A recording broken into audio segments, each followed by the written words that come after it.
Okay, so we are very, very close to the top spot. We've only got this one, number 2, and then number 1. And then we are at Christmas Day. And this countdown has been amazing. But for now, we have number 3.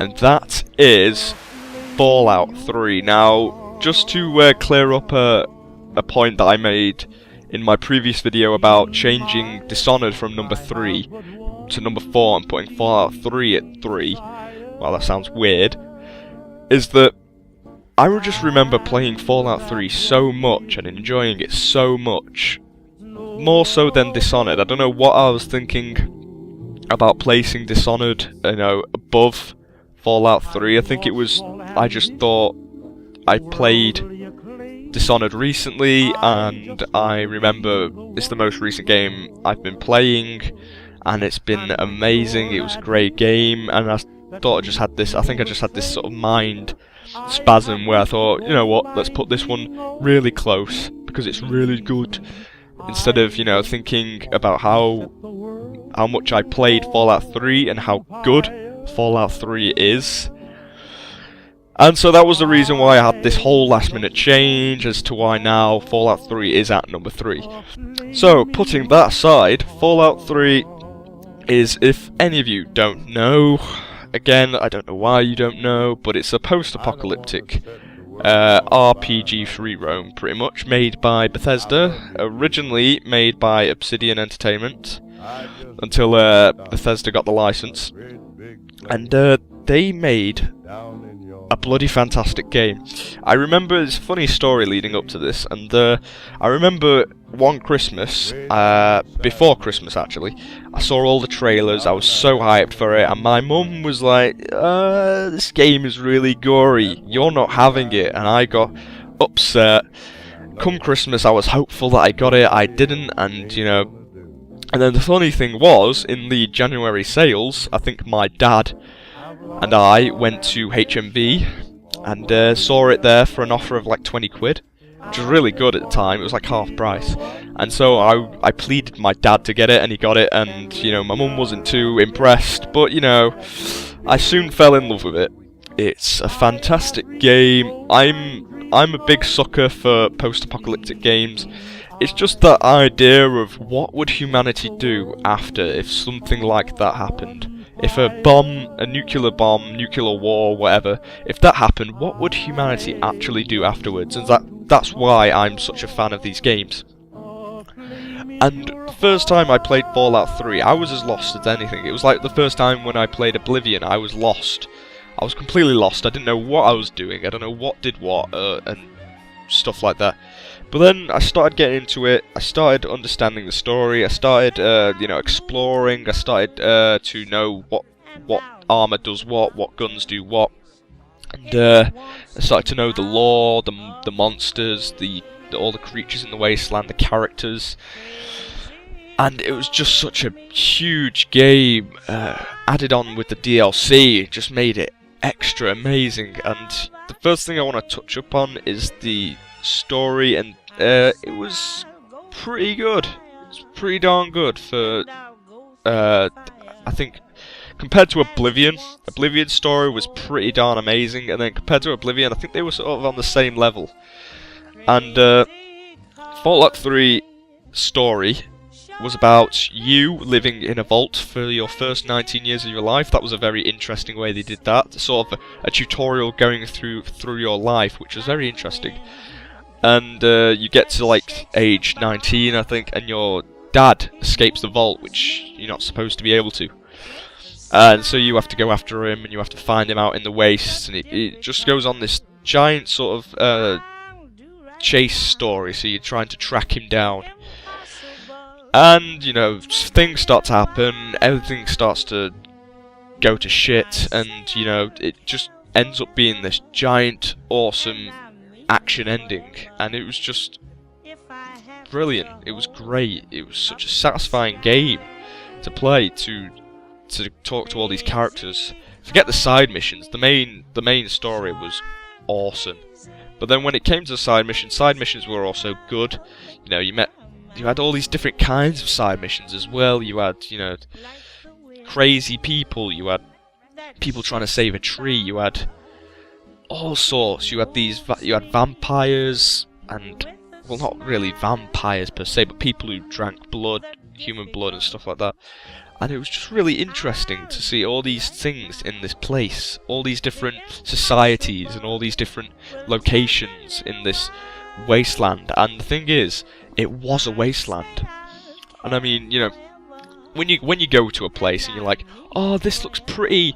When you go to like into games like BioShock Infinite or, you know, Skyrim or I don't know, any others like GTA, you look at the locations around you and go, oh, this is beautiful, this is pretty, look at all the detail, look at everything. Fallout 3 was dull, grey, and just downright it looked horrible, and that's what made it so great, is because they didn't want the wasteland to look pretty, because a wasteland isn't pretty. They made it dull, grey, and just downright depressing. They gave it a depressing feel. The atmosphere was depressing. You could hear nothing pretty much as you were walking through the wastes, just the wind and, you know, faraway gunshots. And it was just brilliant to wander the wasteland and just see like random things happening. Maybe like a guy is attacking a dog, or a dog is attacking a guy, or this guy's selling some robots, or some raiders are attacking, you know, some giant roaches. It was just so amazing, the level of detail, and even when they didn't put much detail into it, it was just great. I mean, yeah, it had the same problem as Oblivion, you know, copy-paste, which was fixed in Skyrim, but it was still bloody great to wander the wasteland and see all these things happen, and it was just great. And then I liked the character creation. Character creation was very good. They do it in a weird way a lot of the time. I think it was as soon as you're born, they have like this thing that can predict what you look like in the future. And so it was kind of like a nice little gimmick, but you know, it doesn't make sense. But then again, it's Fallout. It doesn't really have to make sense. And then it had its like dark comedic areas of the game. It's a very dark comedic game as well sometimes.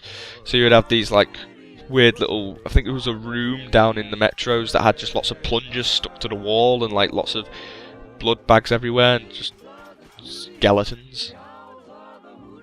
And so that was just dark but kind of funny in a way, because you had like gnomes and stuff in there as well. And then you had the sort of the gameplay.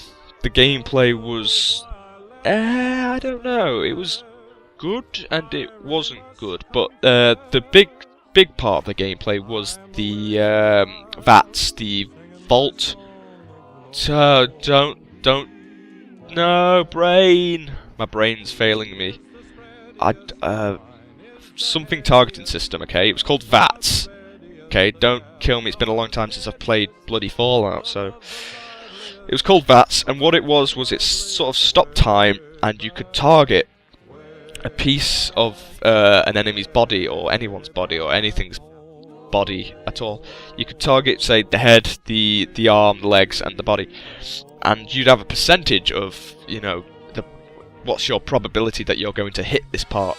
And it would all depend on how far away you are, if you're crippled or not, and what kind of gun you are using.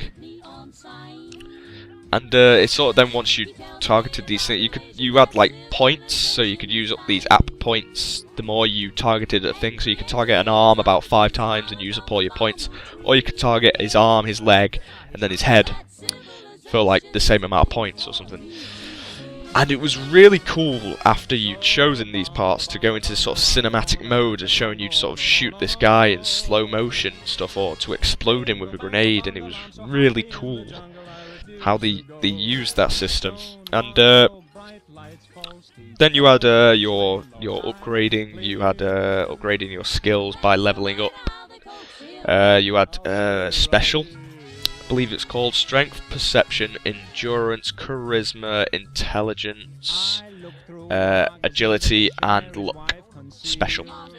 So, you know, those were like your main stats, but then you had your side stats, which was like, are you good with, you know, one-handed guns? Are you good with big guns, energy weapons? Are you good at science? Are you good with lockpicking? Are you good with melee weapons? Are you good with just lots of things? Explosives, all sorts. It had all these different little subcategories of like how good you are, and then you also had traits. Traits were stuff like, you know, you had to do 20% critical damage with, you know, one-handed weapons, or you do, you know, 5%, you know, extra luck when wearing, you know, the raider outfits, stuff like that. It was still sometimes silly traits, like bloody mess, I think it was called, where if you shot someone with a critical shot, they'd sort of explode into just giblets and gore. So it was really amazing. Kind of running out of things to say. Let's talk about the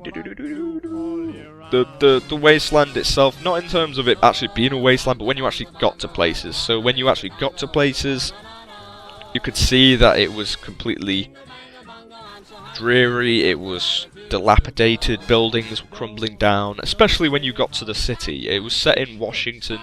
So you could go to the capital of Washington and see all of these different places that have been completely run down. And once you got inside the buildings, I said that word, the buildings. Once you got inside the buildings, it looked amazing. Everything looked sort of run down, you know, as per in a post-apocalyptic world. I mean, again, there was the copy and paste problems, but everything sort of had its own little, you know, its own little characteristics to its place. So like I said, with the plunger place, you know, you had the Museum of Science and Technology, I believe it is. You know, you got all these different stages with all the different sciencey technology bits on it, where you had to do a mission in. You know, it showed off some old vaults and stuff like that. And it was really cool. It had that sort of 1950s feel, because it was locked in sort of a stasis of 1950s. And that was cool. You could listen to the music. The music was fitting with the action stuff, funnily enough. You know, you didn't think you'd be going into a firefight with about 3 raiders listening to I Don't Want to Watch the World Burn or something like that. I Don't Want to Set the World on Fire, that's it. Imagine listening to that while fighting with about 5 raiders, and yet it fits so well. It was incredible. And it's one of my favourite games. I mean, that's why it's number 3 on this list. It's just fantastic. Had comedy aspects, action aspects, sad aspects. Had quite a great story.